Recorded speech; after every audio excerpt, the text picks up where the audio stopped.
Today is April 4th, 2022. My name is Luciana Spraker, and I'm the director of the City of Savannah's Municipal Archives. I'm with Michael Brown, former city manager for the City of Savannah. We are conducting this interview in Savannah, Georgia. Thank you for joining me today, Mr. Brown. We're going to start off with some background questions, then talk about your time and service with the City of Savannah. What is your full name? Michael B. Brown. Okay. When and where were you born? I was born in Beaufort, South Carolina at the Naval Hospital in 1951. Was your father in the Navy? He was in the Marines, and he was stationed at Parris Island. What were your parents' names?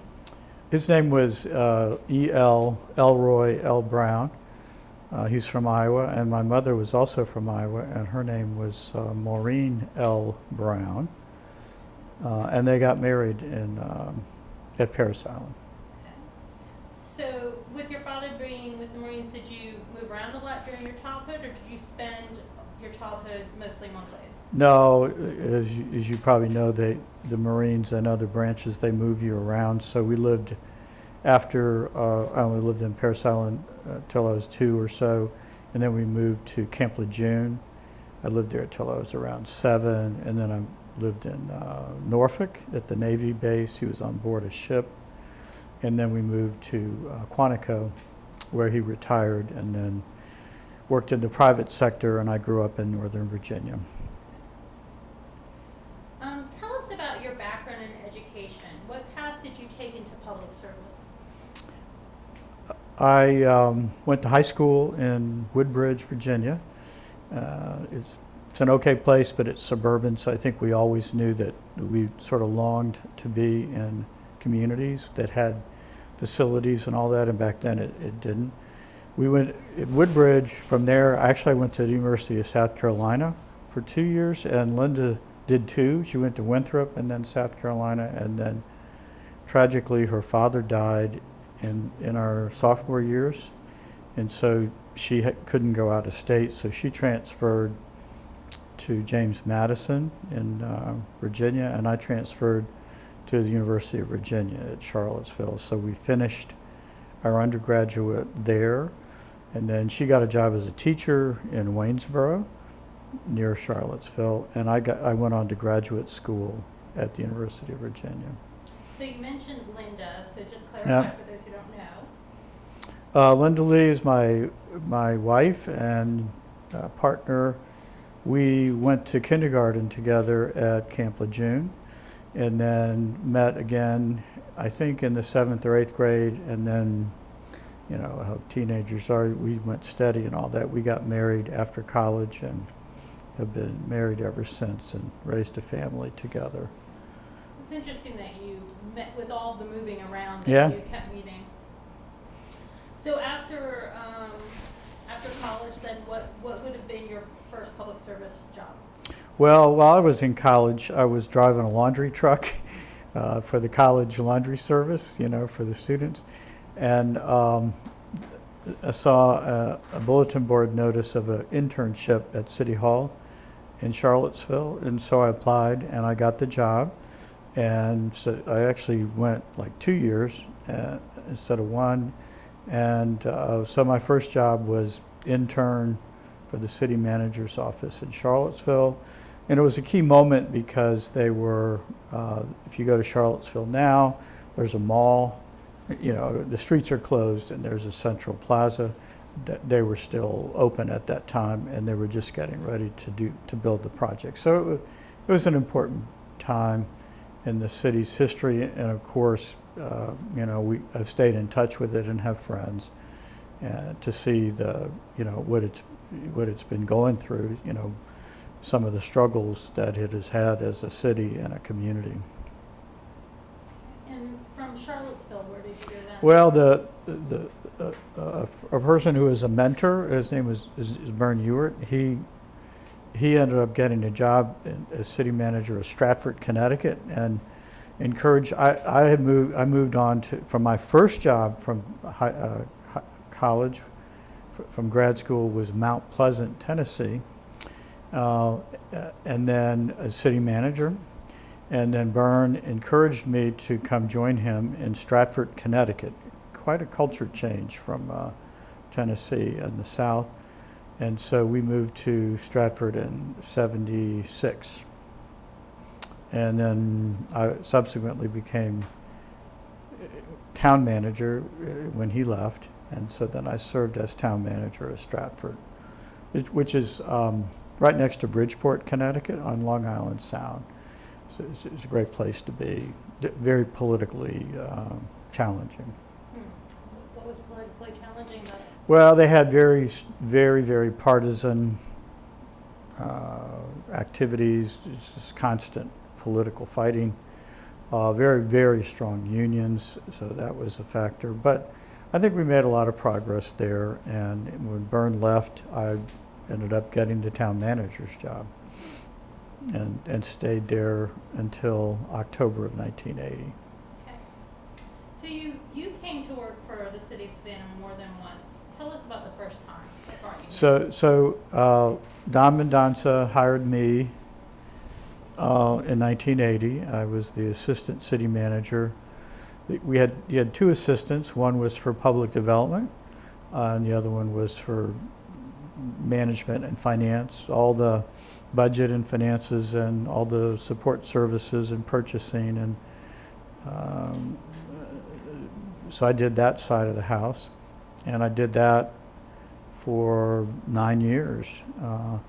And he came to, I think, rely on me to run the finances because there were so many issues about neighborhoods and housing and development issues. And so Don, I think, was able to, up until that point, the finance director reported to him. He had the finance director report to me so that he could focus on the much needed improvements in the city and really the great disparities that were there. Of course, many are still there, but we were very much focused on measuring and addressing disparities of all types. So, kind of along the same lines of that, what were some of the key projects and initiatives from that time period? Well, the city's population had not grown, but the city, except for a major annexation that had taken place in '78, I think it was, and so a big part of the agenda was bringing that, on board within the city. We still had a contract with Southside Fire. I was on the Southside board and supervised that. And a big part of it was water and sewer because the system needed major improvements. And so we worked on how to, right now we just sort of take for granted abundant water and wastewater treatment capacity, but all during those 9 years that I was there, we were constantly figuring out how to keep the rates low, yet have the money necessary to do those capital improvements. And just being over the budget every year, trying to raise enough revenue to balance the budget was a job. So we also began to look at the issues, especially with Henry Moore, who I have to say, the other assistant, was very, very conscious of, in tune with, and knowledgeable about how to help revitalizing neighborhoods. So many of the plans that are in place early on, Kyler Brownville is probably the pathway, but Henry believed in a community engagement, a community-based, neighborhood engaged planning process. And so we did a number of neighborhood plans. Now, the frustration with those, rightly, was, well, where do you have the money? When are you going to do these plans? And we started them, but many of the plans, it was just so hard to come up with the money that was needed. But Henry was instrumental in that, and Don was very, very supportive. I think the other thing that that was tied to that were capital plans of all sorts. You know, people in the South Side in all the neighborhoods said, we don't have enough money for capital projects. And then another one, which of course was under the neighborhood vitality issue again, was the terrible, terrible situation with housing, where there were just, I don't know, 10,000 maybe vacant, substandard, or dilapidated houses. It was just unbelievable. And yet there was little or no money to conduct that.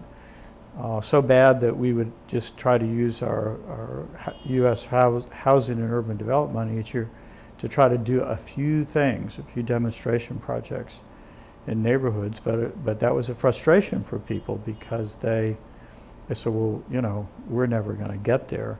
And rightly so. So a lot of what we did with Don was to figure out how much we could afford. We were engaged in the first, I say the first, but homelessness became much more visible. You know, people in the squares, and there were some shelters, but not the network of facilities that are there now. Still a major community issue, but we encouraged Don, and he supported the site for the purchase of Inner City Night Shelter on Arnold Street, and he conceived of using the Youth Futures Authority approach and establishing a homeless authority to use that process. I can say Inner City, as it got up and running, I stayed there on Sunday nights, you know, and a lot of the people were really in very, very dire straits. And, you know, we fed them, and we all slept on the floor. So I feel like that Don was part of it, and we began to see, not just see, but come up with ways to address these really what almost were intractable issues. And of course, Don and some business leaders, Bill Sprague and Jim Pate and others, they envisioned the Youth Futures Authority, and Otis Johnson was then hired from Savannah State as a prime mover. But I helped actually. I wasn't the designer, but I actually wrote with a couple of other people, a lady named Tina Kohut. We wrote that application to Casey and became one of, I want to say, 6 cities. And then we got the award for that. So I think you can look back and say, you know, people can say, well, you didn't do enough. Of course. But at that time, you know, so there's these intractable problems. We began to do the on-the-ground planning with people, but then there was still just almost an insurmountable amount of money that needed to be raised. So, you know, and then of course, crime was a problem, neighborhood cleanliness. I think we kind of joked about it, but it's like anybody could drag anything to the lane, trash-wise, the city'd pick it up. There weren't green bins or recycling bins, you know, so we tended to have a whole lot of trash everywhere. But Don's approach, which was so instructive, was to do what he called responsive public services plans, and they're there.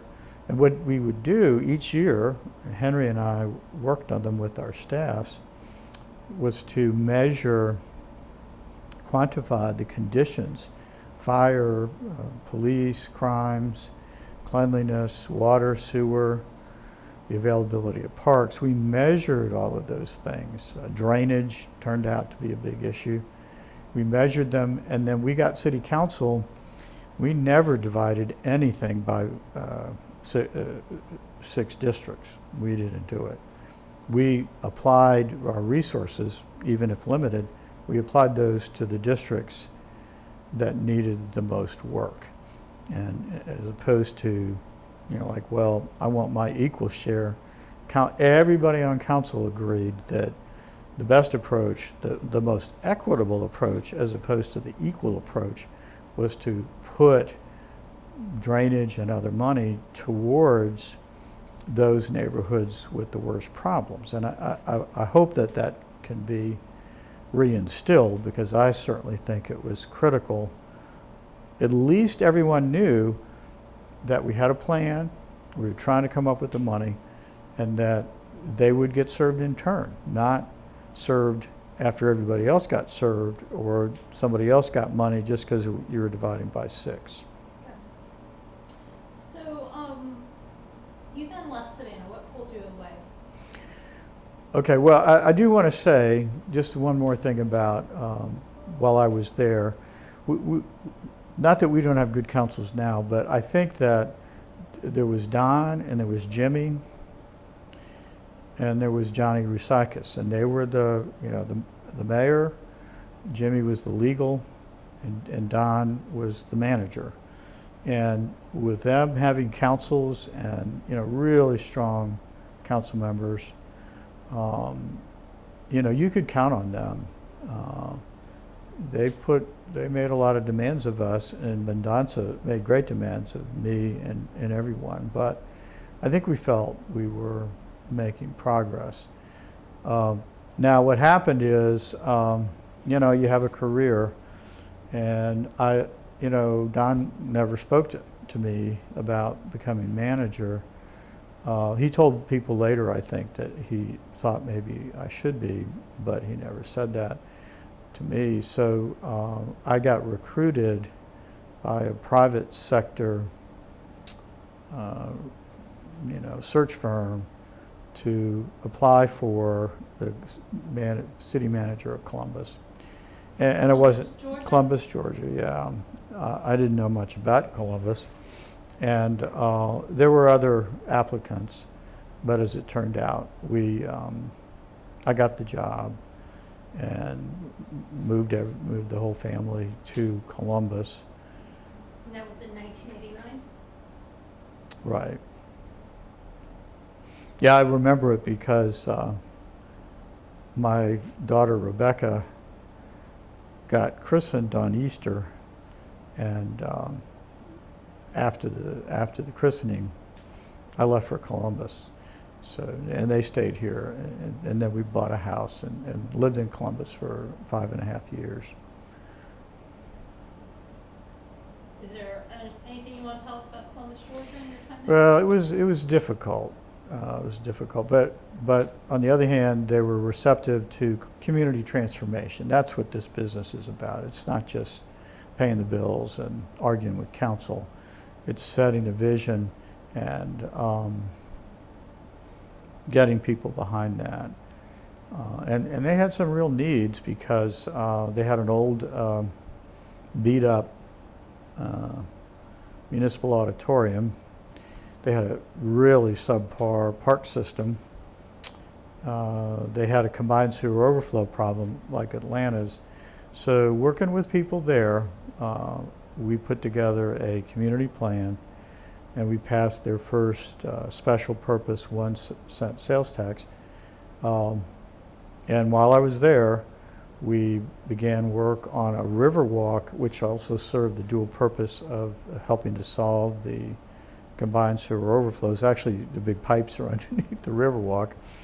We cleaned up environmental problems, got the arena started, and got started with a new public safety complex, and began the acquisition of a number of parks and their improvements. So, I can still go back, and I tell my kids they can take me back on the wheelchair tour, and my name will be on a bunch of plaques for what that's worth. But we can look at the geography is beautiful, but they needed to have a better self-image, if you will. And I think now that they do. The downtown is much better. The Riverwalk is very nice. In fact, there's like a 15-mile trail system that we should have, but they have. So I feel that it was very difficult. It was a city and a county government, a consolidated government. So, I was dealing with the judges and the DA and all the things that a city and a county do. But I tried to use the same approach with getting to know people, getting to know neighborhoods, and respecting them. But then when Don retired, of course, that was an opportunity to come back to Savannah. And, so I applied and got the job, and we came back. Ironically, Linda really had sort of settled in there and was, she loves Savannah, but at the time she's like, well, what are we going to do? Keep on moving like when we were kids?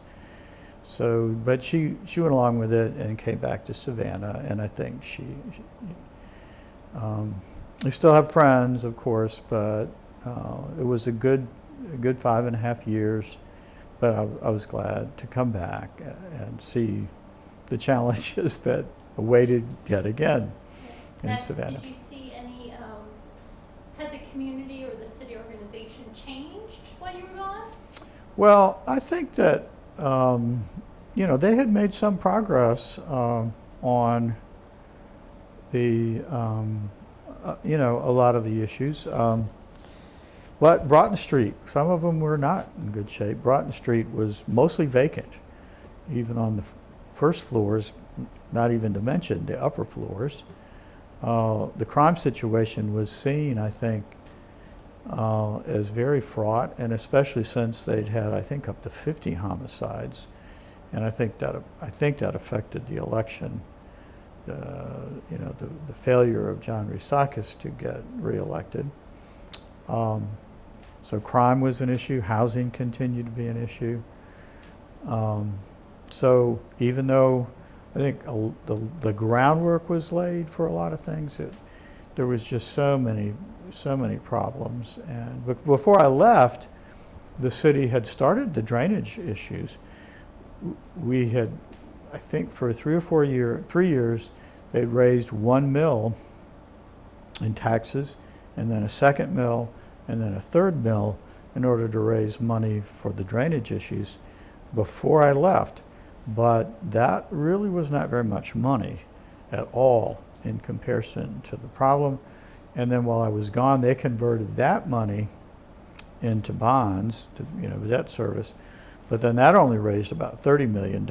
Sounds like a lot, but that's not much money if you look at the drainage issues. So when I got back, there was the crime, there was housing, there was downtown, there were neighborhood issues, and then there were drainage issues. Right before the interviews in 94, the city had 3 or 4 100-year storms. Well, now we know that a 100-year storm is just a term, if you will, because even though the meteorologists say, well, that's the chance, a 100-year storm is, you have a 1% chance of having that in any given year. Not true. How do you tell the public that when they've had 3 of them in 5 years? So, they were just very upset. So I had the duty to pick up from, the things that Don had done, and then, set a course mindful of what Don and Jimmy and the councils and all had done, but then also to take on actually the drainage issue, I think, first, because council, we just literally had, not just dozens, but we'd even have hundreds of homes all over the city that had flooded and would flood. And, when we have 2 or 3 inches of rain, and this is before global warming, which can bring gigantic, change in the climate, clearly, especially for here. But so those were the things that really became all-consuming. As soon as I got there, of course, and council expected those to be addressed. The other thing that made it harder was that, understandably, but the city's property tax rate had been raised from 12 to like 16 or 17. And, that just wasn't workable long term. So we had to do that. But a lot of the pieces were there, the plans, the professionalism of the staff, the council members, like Gwen Goodman and Floyd Adams. Courtney Flexen had taken over, but there was strength there. People like, I'm not sure Dana Braun was still on council, but he was a very solid person. And then pretty soon Edna Jackson came on. So you had some people that really supported Don and took a strong, citywide view, even if they were worried rightly about their own districts. So I think the pieces were there, but we had to raise more money. We had to deal with, actually, it's census time now, or just finished. The city wasn't growing. And I'm not saying it has to grow, but a lot of the revenues here in Georgia are based on population. So you have all these people outside the city. They're coming into the city and getting services or wanting them, and not necessarily understanding how you pay those bills. So that it was almost overwhelming. But you have to stay the course. And candidly, I just worked way too much, and most of the staff did. Well, you mentioned your staff, and I wanted to ask you, you might just mention some of the people that were on the direct leadership team working closely with you. Yeah, Henry was still there, and really very dedicated to neighborhoods. And then Dick Evans, who I had hired in the 80s, he was there. He was just really good financially. Bob McAllister had been the budget director, and he became the mayor's assistant, which Marty Johnston does now. So that was helpful to have somebody in the mayor's office. Harry Jew, Harry just knew the water and sewer system. He just was such a leader. Joe Shearhouse just ran all the leisure services and the civic center and the golf course. And the thing about those managers was, I didn't have to manage them every day. I had to go work on these urgent problems, and they took care of their own. And then Chris Morrill had been the budget director and went to work overseas, actually in Ukraine, and was had been in the Peace Corps earlier, and then he did international work, even in South Africa. And so I was able to get, the timing worked out. He came back as assistant manager. So I know I'm forgetting people, but we had a strong team, for the managers. Brian Gore in the manager's office. Jimmy, of course, who was a strong hand. Maybe we'd argue, but we could, between Jimmy and myself, we usually could get council support for. So let's just clarify for those listening, Jimmy Blackburn is the City attorney. Yeah. So tell us about the impact and legacy he left for the city. Well, it's really almost immeasurable, because Jimmy,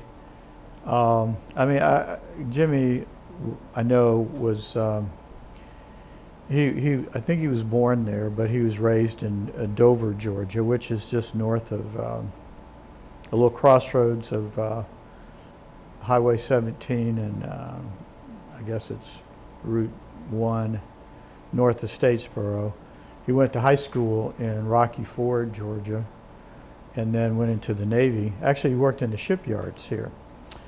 And he said he wasn't very large, so he could get into spaces others didn't. I think one of his jobs was when they built them, and then they got ready to launch it, there was this big, huge block that had to be pounded, and once you loosened that up, the whole thing slipped down into the river. So that was one of Jimmy's jobs. But at any rate, he was in the Navy, and I think when he got out, I guess he went to the University of Georgia, maybe on the GI Bill, and then I know he went to UGA Law School and became attorney in the, during Johnny Rusakis's tenure.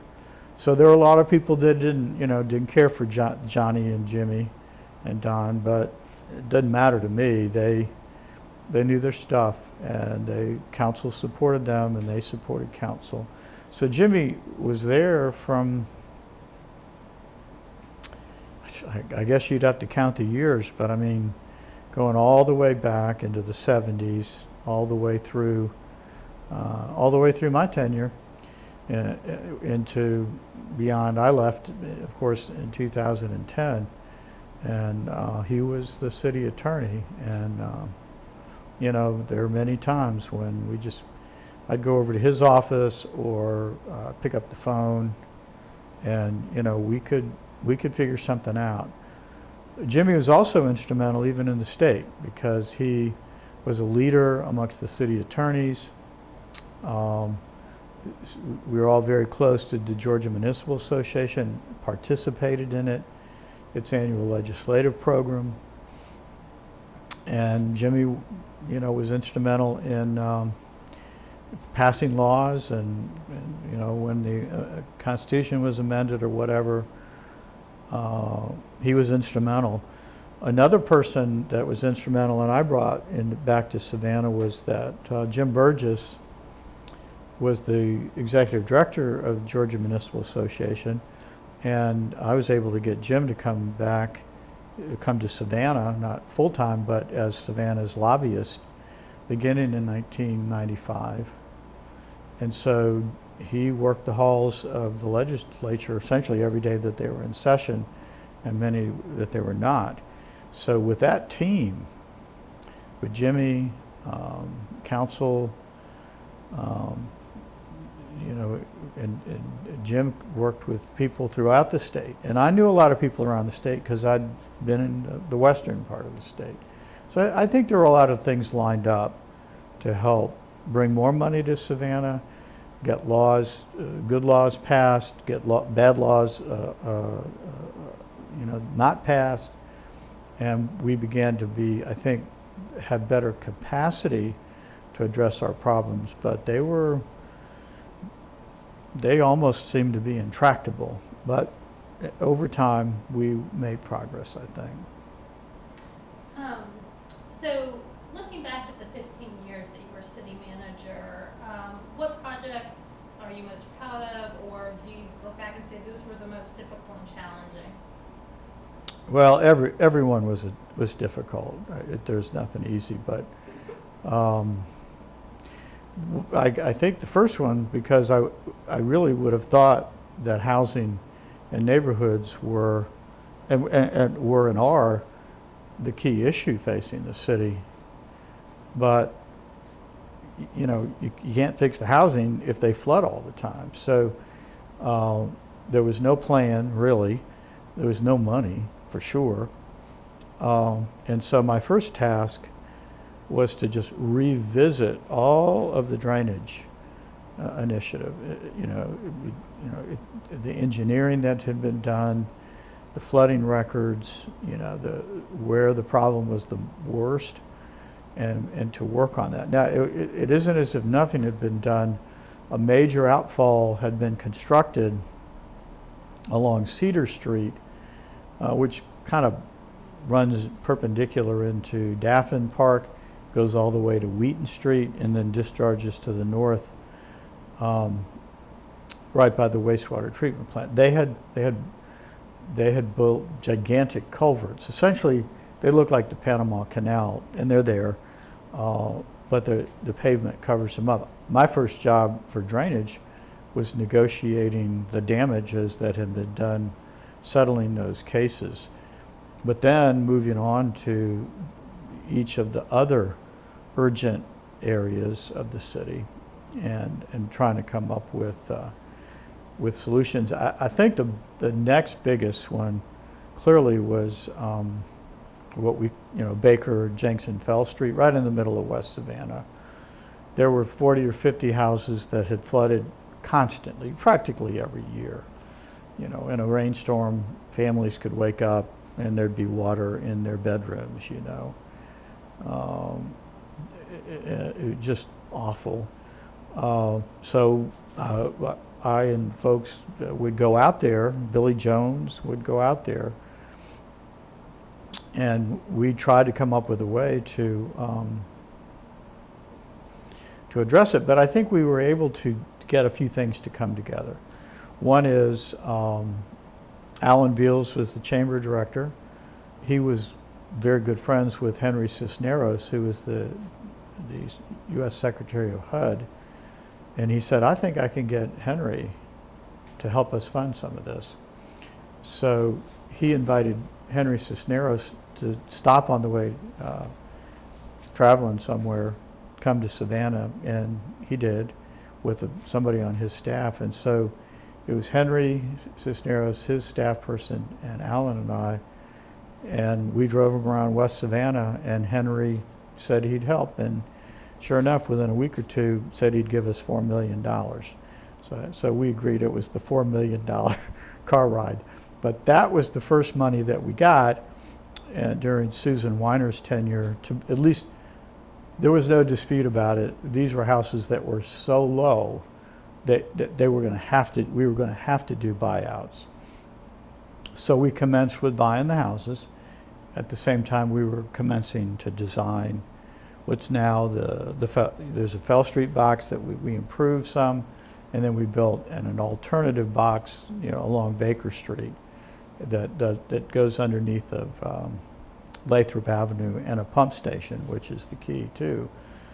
So that project got underway, and the process of purchasing homes, because you don't want to do away with houses, but when houses are at elevation 8 and 9, and they were all over the city that were just so low that even the size pump stations that we have, those would not have saved those houses. So you had to come up with a balance of, in each basin, and there's about 15 of basins, is you had to come up with a design for that basin to say, well, how will you hold water in the basin where it doesn't flood?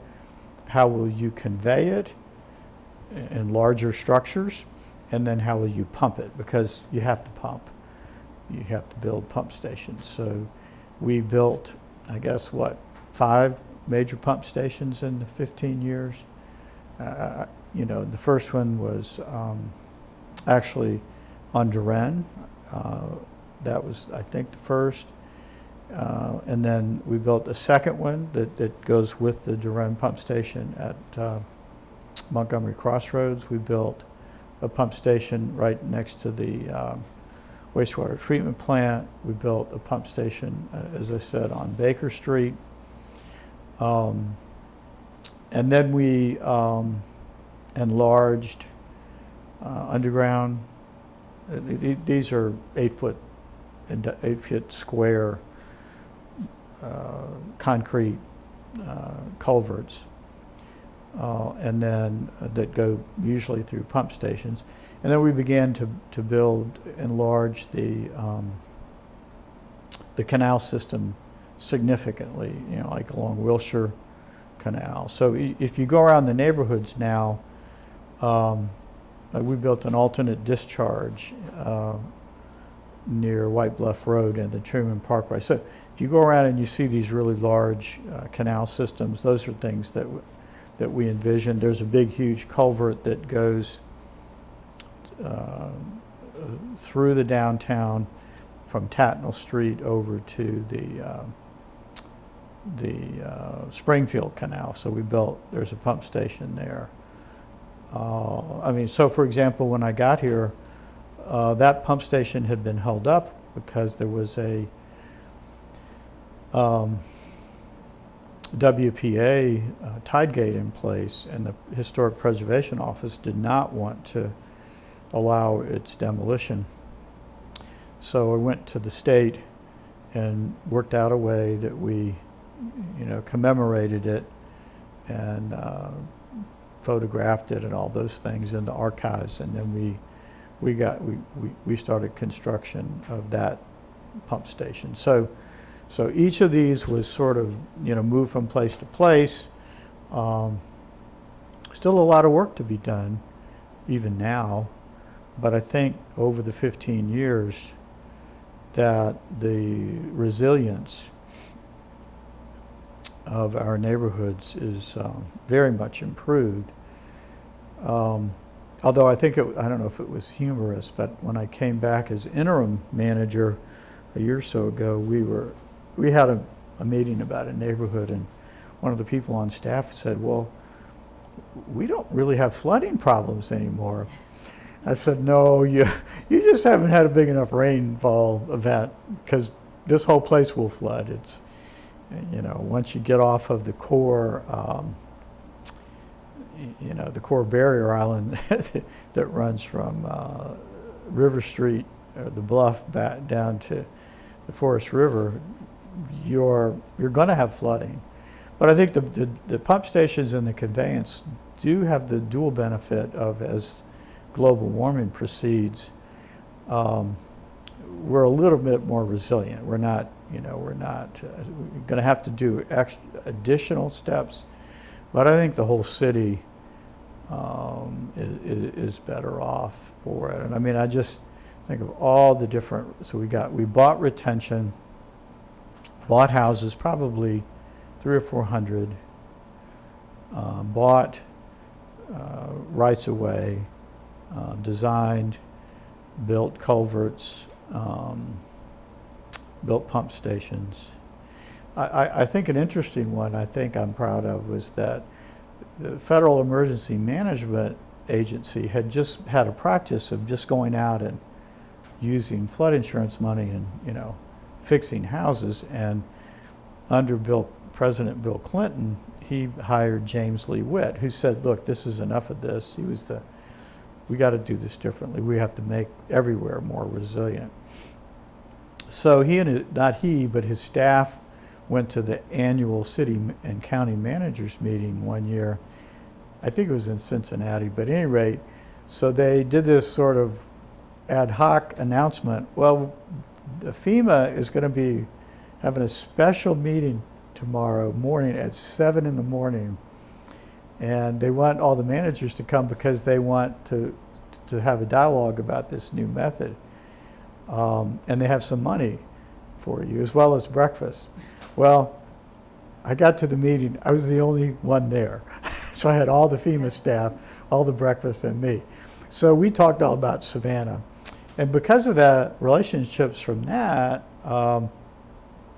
and Floyd Adams and I went up and got money from other flood events, and they began to program whatever leftover money that they had every year. They would let us use it to purchase the structures, and that way we built them. We raised money to build.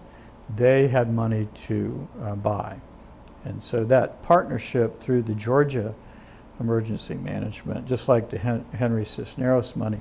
That was money to clear the way, and then the special purpose sales tax was the money to do the improvements. But as a lady said to me on Cedar Street, she said, she showed me the photographs. She said, just look at these photographs. They dug a 40-foot hole next to my house, and it went from, they cut the eaves off of her house, dug down 40 feet, went to the other side of the street, cut the eaves off the house, pulled out all the utilities, built culverts, and put it all back. And of course, they drove sheet pile, and it was but I think the neighborhoods now, they survived it. At the time, it seemed like they wouldn't.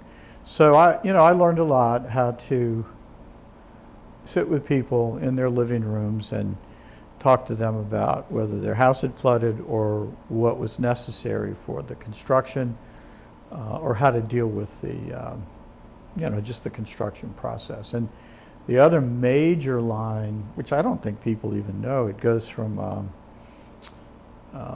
it goes along Harmon Street, pretty much from Chatham Crescent all the way almost to Columbus Drive, and then makes a left, cuts across Waters, and does an outfall into the Casey Canal. I think when people ride around now, they don't even have an idea of where those are. Not that they should, but they are. These just took weeks and weeks and months of. I thought I would never stop going to neighborhood meetings with people who were just as mad as hornets with us about how their house had flooded. And they were like, we don't care about your plan.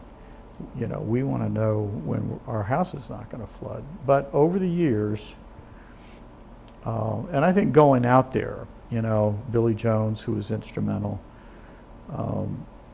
we went out there, and I remember one time that somebody had moved out and the house had been renovated using FEMA money. Here came another storm, and their house was getting ready to flood again. But we had to weather those and help them, buy out what was needed, fix the system, put in the pump stations, and put the neighborhood back together. So that's a long story, but I think it was really a synopsis, I hope, which then fit into,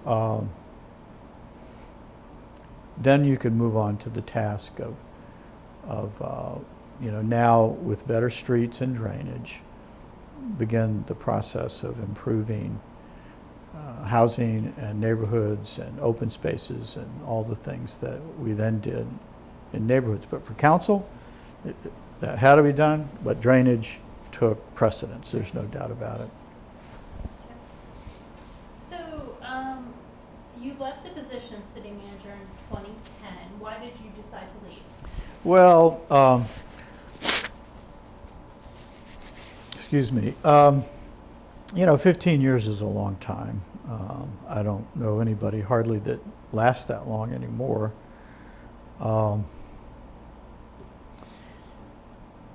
It was just very difficult. This is difficult work, night and day.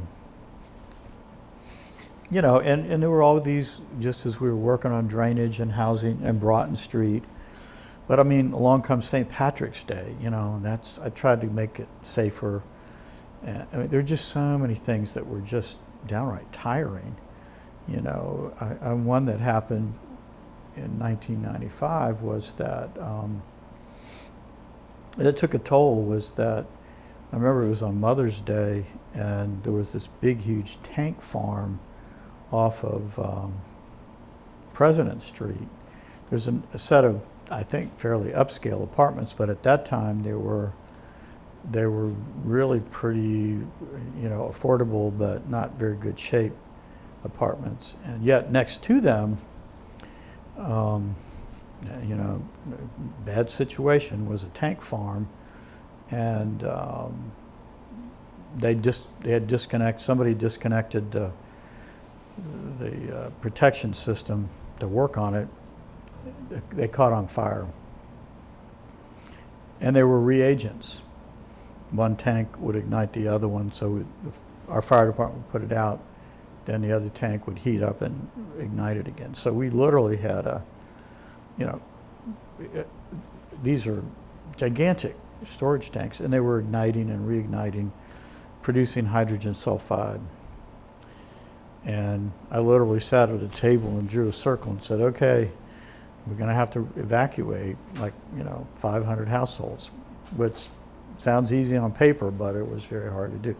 Those kinds of events, they just take it out of you, year after year. And I just have to be candid. Some councils just made it harder and harder. I felt, and they felt, I think, they felt that we were making a lot of progress with housing and drainage. And I did with Floyd the Step Up Anti-Poverty Initiative. We had started the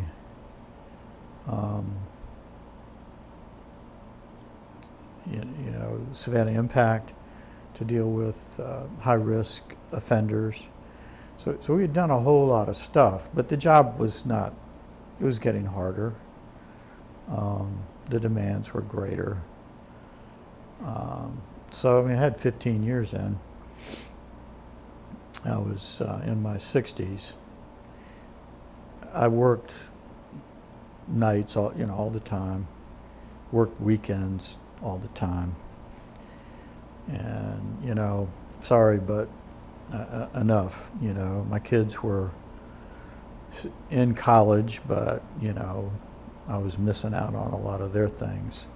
So I'm not trying to get too emotional here, but it's thankless, and, you can talk about work-life balance, but it wasn't there. So that was enough, so I retired. What did you move on to? Well, for a short period, I went to Arlington, Virginia, and that didn't last long because they didn't really want somebody like me that was going to fix things. I am happy to say I was the principal in rezoning Crystal City, which is where Amazon, with its 50,000 employees, are going to go. But it was a good gig for 6 months or so. And then at the end of that, I knew that I felt I could become a consultant back in Georgia.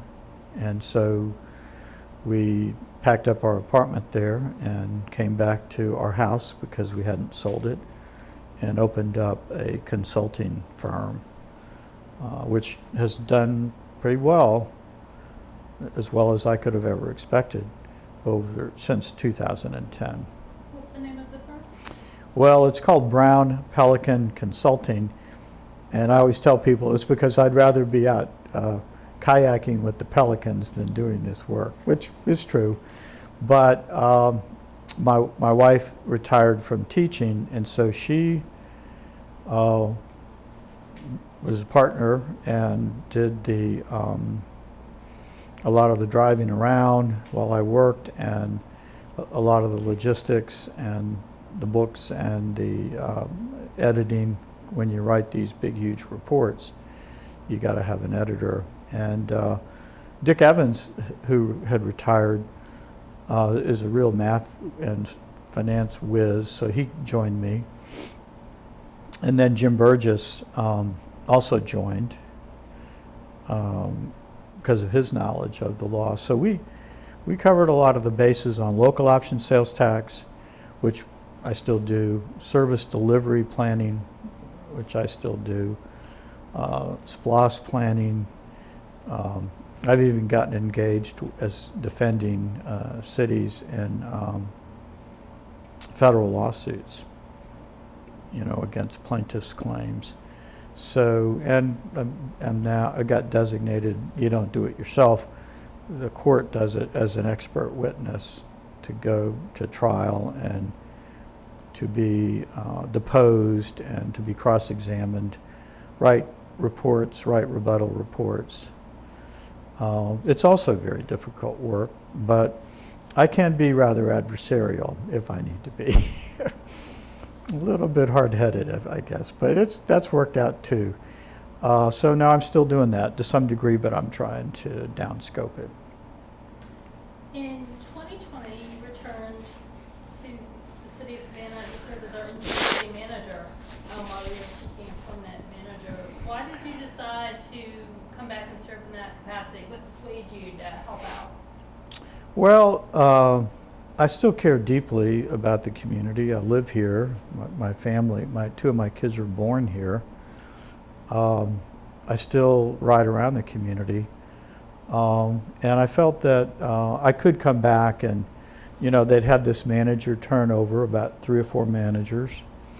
And I don't know, I think Marty Johnston and I had talked about that Pat Monahan, he had done a great job, but it was not his intention to stay indefinitely. They had done a search, and it did not produce a permanent manager. I forget the specifics of it, but I don't think they ended up hiring someone. And so we talked about, could I come back and not just manage, but assist in helping them to find a manager? Not me personally, but that we would really look around the country and try to absolutely get the best pool of candidates with another search firm, and to keep that on track. And so that I committed to that, and then getting the budget adopted, and then they were well into the COVID response. So it was a different day because COVID really had us. It was just go to the office kind of thing. I never did work from home, although we did have our council meetings on Zoom, and we had a lot of our staff meetings on Zoom. But I don't think I ever had lost I'm still very, I can still go into neighborhoods and look at every street corner practically. I say that truthfully, and look at the exact conditions, the code violations and the public works problems, and pick up where we left off on the drainage or what have you. One of the projects that I picked up right on and helped, although they made some pretty good progress, was on the design and citizen participation part of Duran. That was going on when I left. And sure enough, it was going on when I came back. Shortly thereafter, we actually held some public meetings about the project and the alignment and for Project Duran. So a lot of the things that were there, I was able to see where they were. Some of the things that were planned, that in some cases the economy got them. One was the Eastern Riverfront. That was, up and running. The project Riverside was really just an idea when I left. One of the things we had finished, I think so, was the Ellis Square. Oh man, what a project that was. Very, very, very difficult. But even though the problems are there, even involving litigation, people don't. That's over. It's a fabulous square and parking facility and all the things going on around. To come, to see Broughton Street fill up, and then the upper floors fill up, and then of course issues with residents versus the noise and healthy retail. But from the time that I came here in 1980 to now, you could come down on a Saturday to work, for example, park behind City Hall. There'd be 1 or 2 or 3 cars parked there. Now you can't even get down there, let alone park. So it's a whole different city. But I look back at it from Don and Jimmy and Johnny and the council and the citizens, historic Savannah. When I came back in '95, our designation was threatened. So I helped work that through. Chris Chadbourne was instrumental. And I did things I hope that people didn't even know. So twice a year, Chris was generous with his time. I would fly to Boston, get there one day, stay overnight, spend the entire next day in his office and go over every single project that we had, any issues with the ordinances and, the design review process, and get all of his input, because he wrote the book. And then I'd come back to Savannah, I think better equipped. And then you had people that, there's just so many people. Chris Chadbourne, I mean, not just Chris, but, Christian Sotil. You still have some real, visionaries here, that, because it's a special place. I mean, everybody rightly believes that where they're from is a special place, but this is a special place. It's beautiful, but I know it. I see the beauty, but I see the problems with it. I see the failures and the needs and the challenges, but I could still walk around. And even in that 9 months, it's almost like I think it's almost like I didn't ever leave. But then in the 9 months, it was a different time and day. I did not work nights and weekends. I told them I wouldn't do that. There were so many issues that I could have addressed in the 9 months, but I regret the disharmony, I think, amongst some of the council members. But that's the way things are. I think in their hearts and minds, they think that sometimes the dissent is what we need. And I'm not saying we don't need the dissent, but I think at some point you have to say, well, I'm willing to set aside my objections for the moment in order to make this progress. And I think we can even when I was there 9 months, we went to the groundbreaking, or the ribbon cutting, I should say, for Mohawk Lake, which was a need that council had envisioned. Tony Thomas had, certainly George Zettler. They said we don't have enough recreation, and so projects like Mohawk Lake were because Joe and I rode around and figured out where Joe identified the places we could purchase, and that was one. And we bought it, and then had a plan to improve it. They came up with the money while I was gone, did the improvements while I was gone, and when I came back, there's the lake and the trail, and the parking and so forth. So, people are just not happy sometimes, but it can take you 10 or 15 years or even more. I was so disappointed that our trail system is not. It's not up to the trail system in Columbus. It's just not. They figured it out. They overcame the geography. They came up with the money.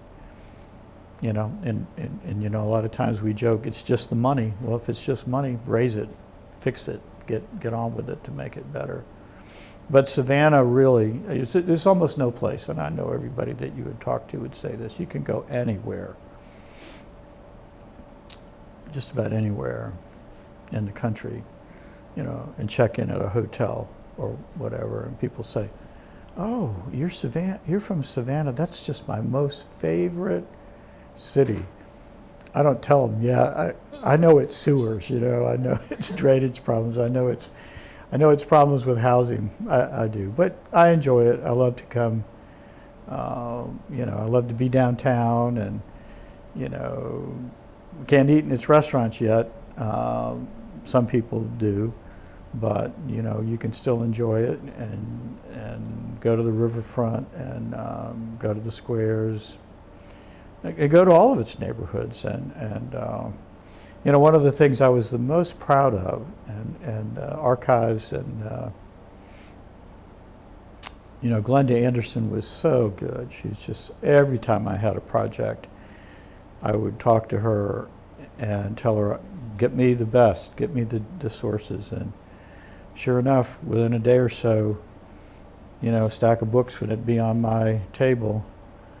And maybe it would be Glenda would say, are you going to read that stack? I said, okay, Glenda, I'll get to them. And she paved the way. But we came up with something, I did, that has been discontinued, and I wish it hadn't, was that every time we got into a neighborhood, people would say, you just don't seem to understand our history as you should. If you appreciated it more, that we could acknowledge it. The racial, to raising racial and addressing racial issues or disparities, that we could see how this neighborhood was founded and built, the different people that lived here, the contributors, the W.W. Laws and the Ben Van Clarks, and these are people that just, how did the neighborhood get named? So I came up with this idea that we would write a book about each neighborhood, and that we would try to do that instead of after the fact. We would do that before the fact, and that we would talk to the people, we would get artifacts, hear their stories, get the photographs, and then we would put those in a book, and the book would get published, and we'd have an event, some kind of community event to acknowledge the book, and then we would try to use that as a reference. So we did several, West Savannah, Martha Keeber did some, and others have done some, and I don't know that that's been kept up, because that's what cities are. Oh yeah, we have our squares, we have our waterfront, but we really have the role of African Americans in building this place. We have all the people that did all the work to build and bring civil rights to the community. Those are stories that now they're not just ancient history. I mean, as they say, we're standing on them. Edna Jackson and I talk, and because she spans that period, she was a teenager, marching and taking kids to Washington to the, to the M.L. King event there. And I was in high school, and she was bringing kids to Washington. And they planned the marches, and I'm pretty sure that Jimmy and Don, and I think they planned when the marches took place to desegregate. They planned those. They weren't, of course, they were a bit confrontational, but a lot less so because they were all planned out. I think Don and Jimmy and the leadership would plan, and everybody would do their role. And I believe that Don, when one of the first ones happened, I think the police chief went out there with like a rifle or something and was going to have it. I think Don fired him that day.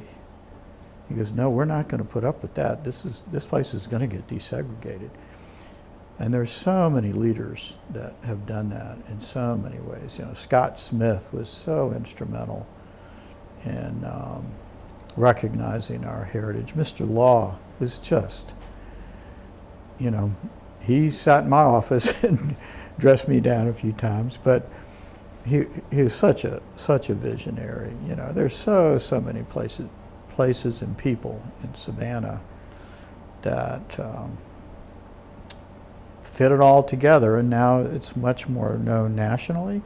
There's so much more written about it, books and research, and and now to see all the different institutions that barely existed, that now they're there, and so I'm happy to have been part of it. It was, it was almost too much. And that was really one of the reasons I left after 15 years. I'm sure we could have done more, but I felt I'd done my part. You know, I really did, I think.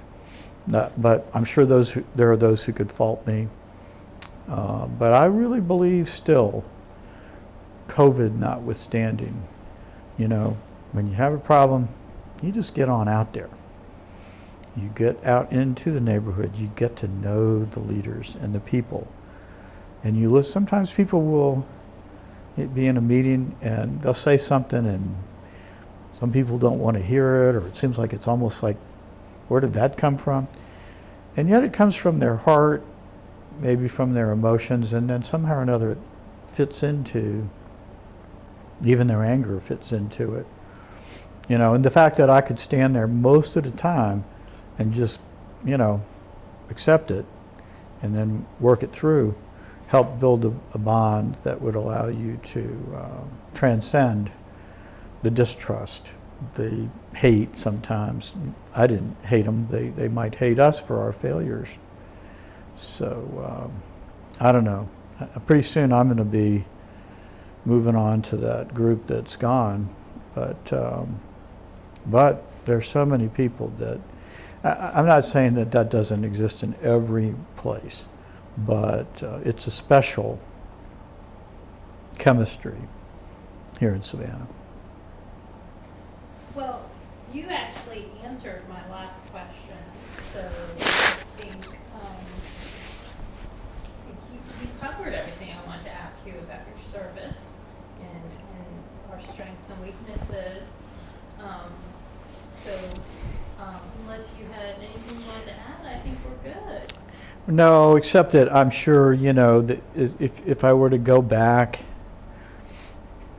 year by year and so forth, I would think of people, I mean, like Israel Small, he was so critical, you know, to take what Henry had done and operationalize it and bring in his knowledge.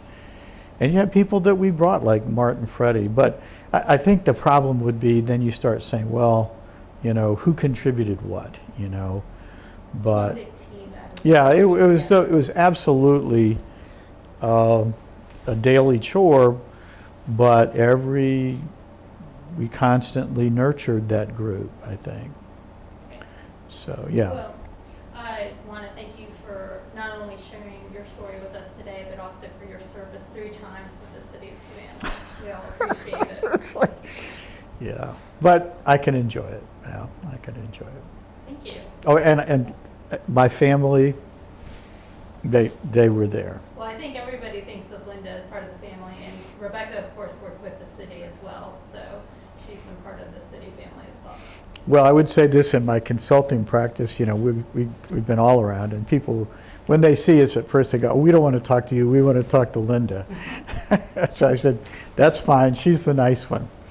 And I thank you, Luciana, and the public information, because you guys have really built a capacity that's so critical, an engagement process. So thank you for letting me do this. Great, thank you.